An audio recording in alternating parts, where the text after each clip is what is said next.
Ce soir, branlette.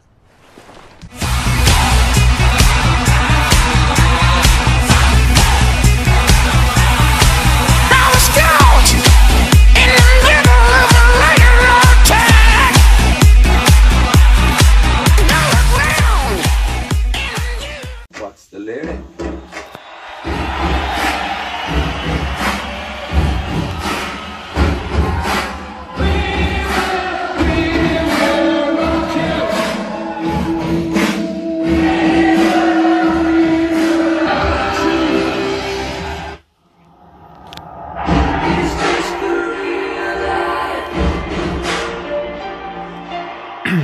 Bonjour, bonsoir à toutes et à tous. Petite vidéo achat caché autre, je crois numéro 152. Alors j'ai toujours pas vu ce Bohemian Rhapsody, j'ai vu pas mal de critiques, etc. J'ai très envie de le voir. Pour l'instant, j'ai pas le créneau horaire pour. C'est très compliqué parce que je voudrais y aller avec ma compagne et c'est un peu chaud.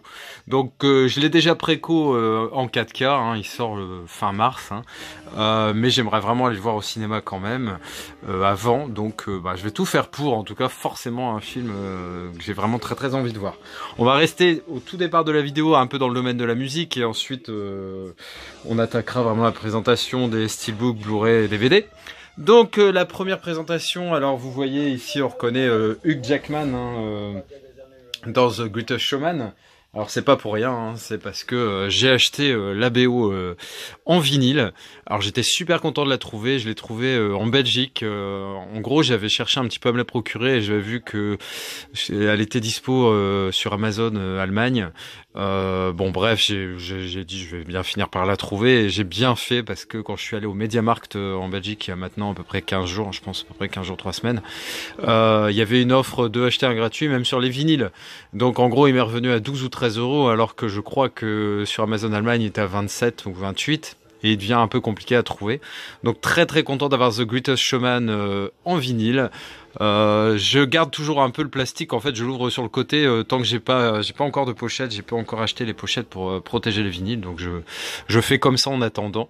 Donc forcément tous les titres les plus importants chantés on va dire dans le film sont là, hein, les This Is Me, Million Dreams, Come Alive, The Greatest Show, enfin bref, franchement elles sont devenues cultes pour moi, je les écoute beaucoup. Et j'aime toujours autant, et le film aussi, justement, avec la nouvelle installation, j'ai fait quelques essais, vu que j'avais The Greatest Showman en 4K, et il y a une piste Dolby Atmos, enfin bref, franchement, je l'ai vraiment trouvé, toujours aussi bon.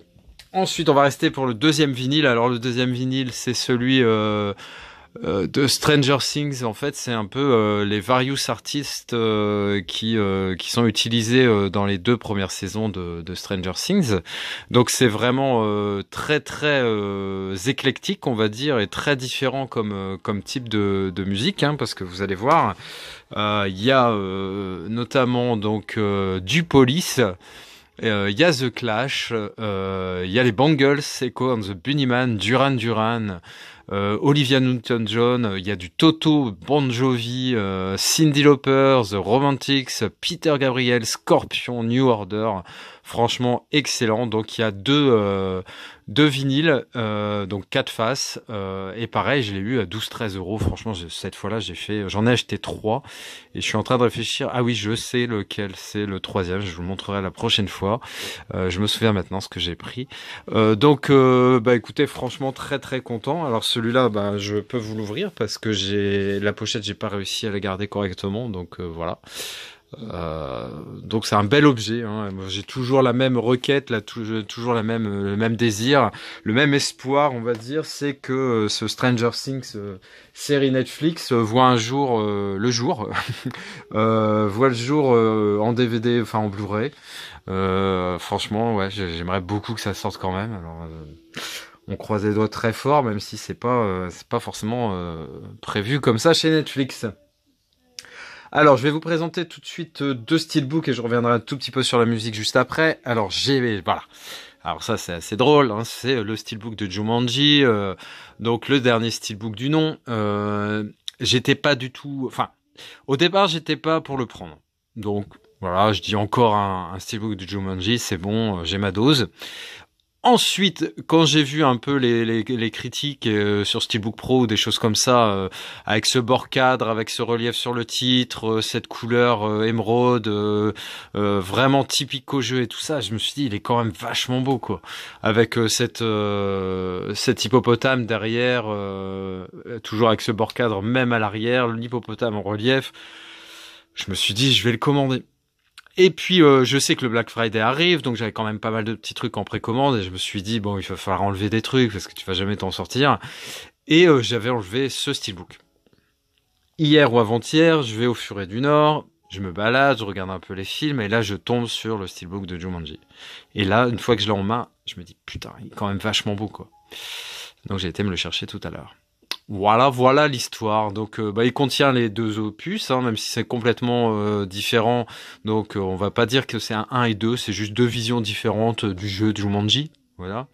Donc la version de Robin Williams indémodable que j'aime vraiment. Je me souviens quand c'était sorti au cinéma, ils en avaient même parlé dans TF1 parce que les effets spéciaux étaient vraiment novateurs pour l'époque. C'était quelque chose d'incroyable.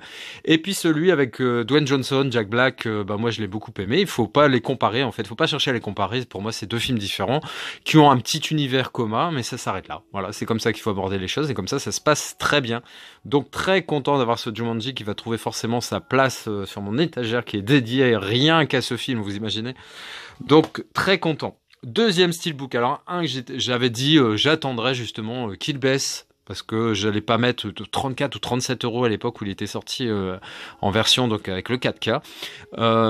Et puis voilà, comme quoi la patience paye, hein, parce que il y a maintenant, ça fait peut-être 15 jours maintenant. Je suis allé dans un cash et ils venaient de le recevoir et je l'ai payé, si je ne m'abuse, dans les 10 balles. Franchement, donc il y a le 3D, il y a le Blu-ray classique et forcément l'Ultra HD 4K. Donc je sais que c'est pas le film de l'année, mais tous les DC et Marvel, je veux les avoir déjà. Et mon fils est vraiment très très fan. Moi, je le suis un peu pour certains. Donc voilà, très content d'avoir chopé ce Justice League en édition Steelbook 4K. Alors, on va continuer peut-être avec les deux CD que j'ai à vous présenter, deux BO. Alors, c'est deux films justement avec Robin Williams. Alors, le premier c'est Good Morning Vietnam, donc très bonne BO avec notamment les Beach Boys, James Brown, Louis Armstrong. Donc vraiment très très sympa. Donc musique plutôt années 50-60. Hein. Vraiment très très bon film hein, sur forcément fond de guerre du Vietnam, mais abordé par ce Robin Williams qui anime une radio militaire et qui essaie de redonner un peu de morale aux soldats en fait qui vont au front. Et la deuxième, alors là c'est une des plus importantes pour moi de BO. Il y en a deux, allez trois. Bon, les quatre, je suis sûr. En gros, j'adore celle de Conan le Barbare, j'adore celle de Love Actually que j'ai trouvée il y a peu, je vous la présenterai bientôt. Et il y avait surtout celle-là, donc le Good Will Hunting, hein, avec Matt Damon. C'est un film que j'adore, hein, que j'ai vu au cinéma à Paris, je pense en 97-98 si je ne m'abuse. Et les musiques, je les aime vraiment beaucoup. Il y en a beaucoup qui sont composées et chantées donc par Elliott Smith. Alors Elliott Smith est un pur génie, un artiste vraiment incroyable. Mais il est un peu comme beaucoup.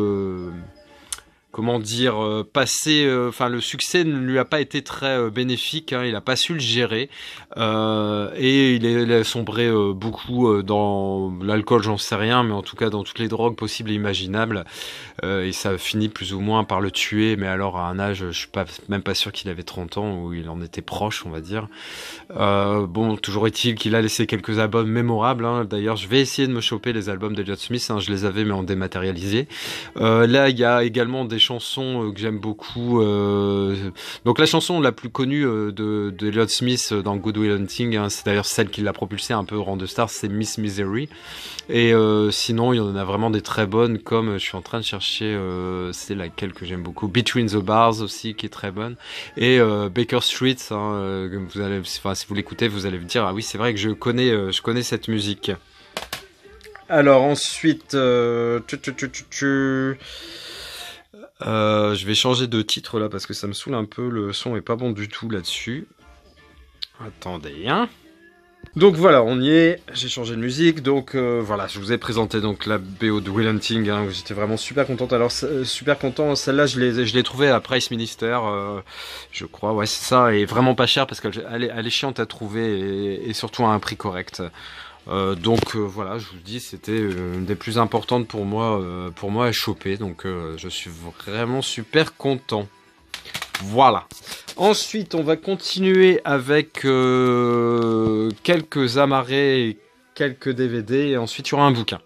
Alors, le premier film que je vous présente, c'est Il était une fois dans le Queens. Alors c'est avec l'excellent Robert Downey Jr., avec Shia LaBeouf, avec Channing Tatum. Donc en gros l'histoire, je vais essayer de me souvenir, c'est un mec qui habitait le Queens, qui l'a quitté pour on ne sait pas encore quelle raison, et qui va y retourner. Il va retrouver ses copains de l'époque, hein, qui sont qui sont toujours vivants parce que beaucoup sont morts, voire en prison au mieux. Et il va retrouver aussi son amour de jeunesse, et en gros il va se replonger dans l'histoire du pourquoi il a quitté le Queens à cette époque-là. Et en plus il doit retrouver son père, je crois, qui est mourant malade. C'est un film qui jouit d'une très bonne critique que je n'ai pas encore vu, mais qui correspond tout à fait à mon style cinématographique américain, n'est-ce pas? Ensuite, pour ma filmo Hugh Jackman, j'avais forcément le Van Helsing en DVD, et là quand je l'ai trouvé à un prix intéressant en Blu-ray, j'ai pas hésité une seconde. Je sais qu'en plus la masterisation est vraiment très très sympa, il est très réussi. Je sais qu'il existe aussi en 4K, mais franchement ça suffira pour ce film. Donc le chasseur de vampires, je vais pas vous faire l'affront de vous raconter l'histoire de Van Helsing, mais c'est un film qui était pareil assez spectaculaire pour l'époque, hein, et puis un rôle un petit peu différent de ce que fait Hugh Jackman depuis quelques années, donc c'est sympa de le voir aussi comme ça. Pour ma filmo, Sean Penn, donc un acteur que j'aime beaucoup, hein, pour la plupart des films, voilà, je le trouve assez bon. Il y a juste un des derniers films de ces films où j'étais un peu déçu, c'était Gunman, je crois. Où j'avais peut-être de trop espoirs, on va dire. Donc là, Harvey Milk, ça raconte l'histoire d'un mec qui s'engage dans la politique, je crois à San Francisco, et qui sera victime forcément d'homophobie parce qu'il va un peu clamer haut et fort qu'il est gay. Et en gros, c'est fond de politique, le respect des droits, le vivre ensemble, enfin vous voyez, tous les trucs qui sont beaux à la télé, mais qui au quotidien n'existent pas vraiment. Et comme beaucoup, hein, j'ai profité d'une hausse de mon coin pour me choper le Robocop 2 que j'avais pas, toujours avec Peter Weller. Donc cette fois-ci, la ville est encore plus à feu et à sang que dans le premier opus. Et il va y avoir un autre robot pour contrecarrer Monsieur Robocop pour essayer de l'éliminer. Donc voilà, il est un peu moins bon que le premier, hein, mais il est acceptable. Il était à 1,99€ chez Nose, donc franchement quand ils nous font des prix comme ça pour le Blu-ray, moi je trouve ça top. Alors ensuite, j'ai été super content, je dis toujours pour ma filmo, mais c'est pour illustrer que j'achète pas les trucs par hasard, en gros. Steve Martin, hein, c'est un mec que j'aime beaucoup, je commence à avoir vraiment pas mal de ses films, et ce film, je l'avais en dématérialisé, vu au moins 2 ou 3 fois, Bronx à Bel-Air avec l'excellente Queen Latifah, et je rêvais de le trouver un jour, qui tombe dans mes petites mains, et c'est ce qui est arrivé il y a 2 jours de cela, hein, donc je suis très content. Moi j'adore Queen Latifah, surtout dans ce rôle-là, hein. Bon, c'est un peu classique, hein, le mec bourgeois un peu coincé qui rencontre une gonzesse qui, elle, n'est pas du tout coincée. Choc des cultures, etc. Mais ça marche très très bien, ça en fait une comédie vraiment très très sympatoche, hein, vraiment. Ensuite, bon là c'est beaucoup moins, voilà, j'ai moins de qualificatifs pour ce genre de film. Donc en gros c'est dans la veine des Scary Movie, Big Movie, Sex Movie, Very Bad Games, Scream, Scary, Scream Movie, Bastards. Et là c'est le Vampire Sucks, ouais voilà, Mors-moi sans hésitation. Donc c'est vraiment là dédié à se moquer, destiné à se moquer de tous les films de vampires un peu romantiques, hein, et là on cible directement Twilight. Alors Twilight, je sais que c'est le film que tout le monde prend plaisir à flinguer, hein. C'est cool de pas aimer Twilight. Et bah encore une fois, moi je dis calmez-vous. Le premier Twilight, au moment où il est sorti, tout le monde en était dingue. Effectivement, ils ont peut-être ils ont peut-être trop traîné sur la longueur et ça a un peu saoulé tout le monde. Mais moi je sais que les deux ou trois, alors j'ai pas tout vu, hein, mais les deux ou trois, je les ai pas trouvés si nazes que ça, hein. Et puis un peu d'amour dans ce monde brut, hein, et puis quitte à se faire mordre dans le cou, autant que ça soit par un beau vampire, hein, quand on est une jeune femme, ou une belle vampire quand on est un jeune homme. Enfin bref, ou après un vampire... vous avez compris l'idée, hein. Donc Vampire Sucks. Enfin, voilà. Les vampires ne sucent pas que du sang, n'est-ce pas? Ensuite, alors un acteur que certains n'aiment pas. Eh ouais, tout le monde n'aime pas Al Pacino. C'est incroyable. Vous voyez comme quoi il faut vraiment tous les goûts dans la nature, hein. Al Pacino, hein, pour moi un des meilleurs acteurs au monde, certains ne l'aiment pas. Donc un après-midi de chien, film sur un braquage qui part en couille, je connais l'histoire, j'ai dû en voir quelques morceaux il y a très longtemps, parce que c'est un vieux film, hein, je sais pas de quand il date, mais regardez, 1975 je crois. Et je l'ai pas revu vraiment, voilà, avec ma maturité et mon recul. Donc, je vais être content de me mater ce film. Alors, on va terminer cette vidéo par... j'en achète pas hyper souvent des bouquins. C'était... Alors, c'est... Voilà. Les animaux fantastiques, les héros du film. J'aime bien l'univers. Alors, Harry Potter, je suis pas un fou.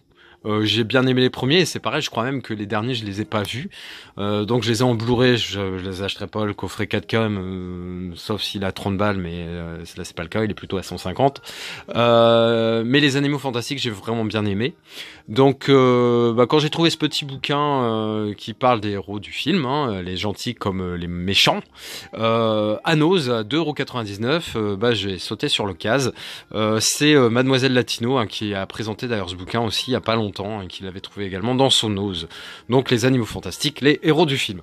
Voilà, j'espère que cette petite vidéo vous a plu. N'hésitez pas à la commenter. Et moi je vous souhaite de mon côté soit une bonne journée, soit une bonne après-midi, soit une bonne soirée, ou soit une bonne nuit. Allez, ciao.